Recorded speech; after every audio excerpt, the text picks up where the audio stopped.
Denver 7 Investigates is uncovering the stories of Colorado's ghosts. They were born here in Colorado, but on paper, they don't exist. Thank you for staying with us here on Denver 7 News at 5. I'm Jessica Porter. And I'm Natalie Chuck. Our consumer investigator, Jacqueline Allen, joins us now live in studio. And Jacqueline, you spoke with people who say that Colorado's unusually strict birth certificate laws and rules really shut them out of a normal life. That's right, Natalie and Jessica. I heard from one woman who says because Colorado's refusal to give her a birth certificate, she feels invisible. No driver's license, health insurance, or proof she is who she says she is. Now, as unbelievable as that sounds, our investigation found she's not alone.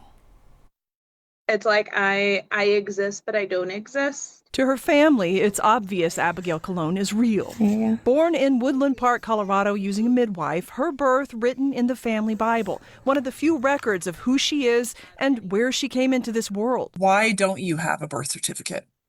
So my father, from a young age, because his parents are from Cuba, he's never trusted any form of government at all. And so he thought it would be in our best interest that we stay anonymous. Homeschooled and without an ID, health insurance, or even the ability to get legally married. Her husband, Ethan McKinnon, was determined to get a delayed birth certificate from the Colorado Department of Public Health and Environment, CDPHE. It's dumbfounding. No one was answering me. No one would reach back out to me. Their growing family gave them a growing sense of urgency, so they turned to Colorado Legal Services and supervising attorney Casey Sherman. Abigail's been trying to resolve this since she was 16 years old. She's just been getting requests for additional evidence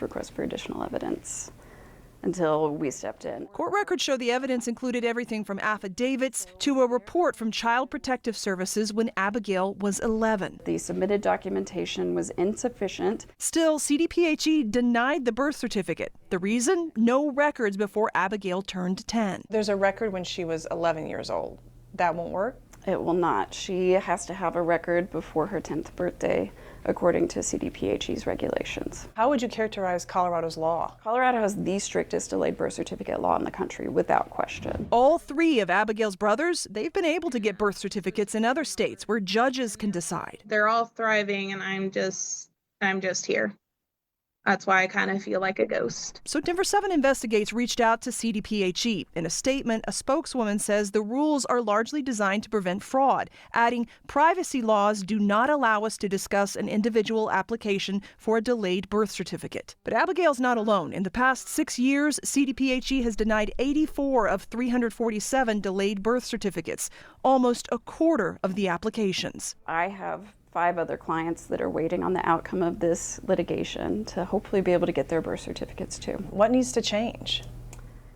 I can't say what the law should be, but I can say that the current law is unconstitutional and clearly unfair. Abigail, now pregnant with her second child, says she'll keep fighting for her family and other unregistered Americans so they don't have to remain ghosts. I hope they find a little bit of compassion for those whose circumstances were out of their control when they were younger.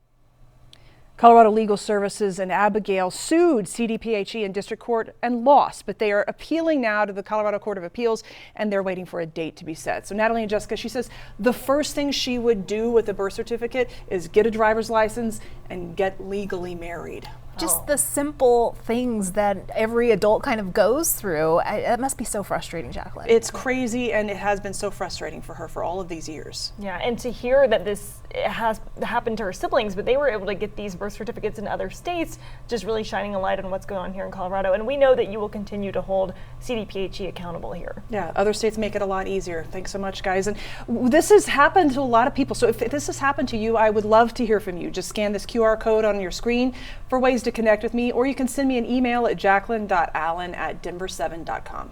For Denver 7 Investigates, I'm Jacqueline Allen. Thank you, Jacqueline. And looking closer here, as you just heard, Abigail's birth was overseen by a midwife, not by a hospital or a doctor. You may be wondering what happens when you give birth at a hospital in Colorado. Well, we checked, and most hospitals in our state have birth registrars who work with newborn parents to complete all necessary documents before families are discharged. Both Denver Health and St. Joe's tells us that they help parents fill out, sign, and date the state of Colorado's birth certificate worksheet.